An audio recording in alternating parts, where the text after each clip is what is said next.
लद्दाख रो रहा है और देश का प्रधान सेवक आंखें मूंदे सो रहा है।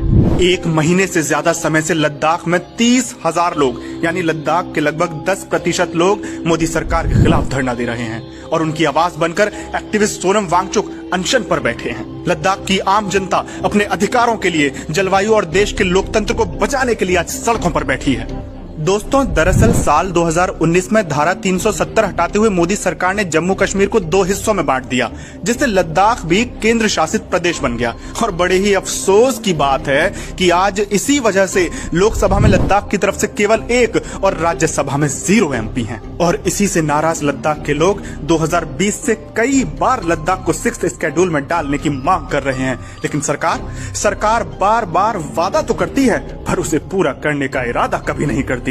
क्यों? क्योंकि लद्दाख को अगर 6th शेड्यूल में डाला तो वहां की जमीन और जंगल को साहिब अपने मित्रों को नहीं बेच पाएंगे और वहां चल रहा खनन भी बंद हो जाएगा। दोस्तों, यही वजह है कि आज अपनी जमीन के लिए सड़कों पर बैठी आम जनता को साहिब और उनके लोग देखना नहीं चाहते। हालांकि देश के कई सारे हिस्सों में, जैसे भारत सरकार ने 370 हटाने के बाद लद्दाख को यूनियन टेरिटरी बना दिया।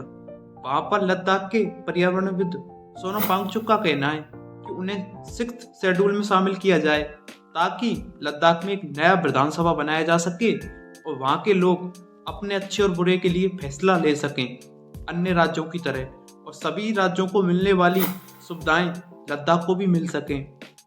लेकिन केंद्र सरकार आश्वासन तो दे चुकी है उनको, लेकिन अप्लाई करने पर अभी राजी नहीं हुई है। इसके लिए वो भूख हड़ताल कर रहे हैं लद्दाख में -10 डिग्री टेम्परेचर में, और लाखों लोग प्रोटेस्ट कर रहे हैं लद्दाख के अंदर। लेकिन केंद्र सरकार बिल्कुल ध्यान नहीं दे रही इस चीज पर।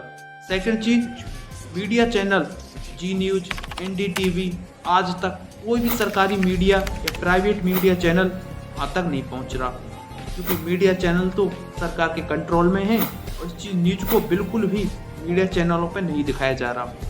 ये लोकतंत्र की हत्या है एक तरीके से, क्योंकि वो लोग अपनी मांगों को ही मनवाना चाहते हैं। उसके अलावा उनका जो मेन स्ट्रीम मीडिया है भारत की, उसने इस आंदोलन का जो उथल पुथल इस सीमा पर हो रही है, इसका जरा भी जिक्र नहीं किया। ये वही इंसान है जिनसे इंस्पायर्ड होकर 3 इडियट्स फिल्म में रांचो का कैरेक्टर बनाया गया। Today I begin the 16th day of my climate fast.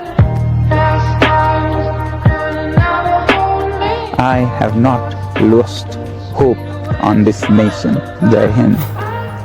Ladakh के पर्यावरणविद सोनम वांगचुक का कहना है कि केंद्र सरकार फिलहाल किसी भी उद्योगपति को टेंडर दे देती है लद्दाख में कार्य करने के लिए, लेकिन इसका उनके पर्यावरण पर क्या प्रभाव पड़ेगा केंद्र सरकार को कोई मतलब नहीं है, और कैसे लद्दाख की संस्कृति धीरे धीरे खत्म होती जा रही है इन उद्योगों।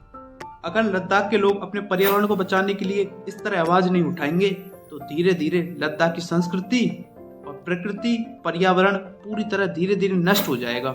धीरे धीरे केंद्र सरकार के जो उद्योगपति हैं वो अपनी योजनाओं को अप्लाई करते जाएंगे लद्दाख में, और वहाँ की संस्कृति और सभ्यता को हानि पहुंचाते जाएंगे, और धीरे धीरे लद्दाख का वही हाल होगा जो कि आज उत्तराखंड का है, क्योंकि वहाँ पर केंद्र सरकार के द्वारा ऐसी ऐसी योजना चलाई गई जिससे कि वहाँ पर जमीन का धंसना, पहाड़ों का खिसकना, बाढ़ जैसे हालात बन गए, क्योंकि वहाँ पर प्रकृति के साथ खिलवाड़ किया गया था उद्योगपतियों के द्वारा नई नई चीजें लगाकर पहाड़ों के अंदर।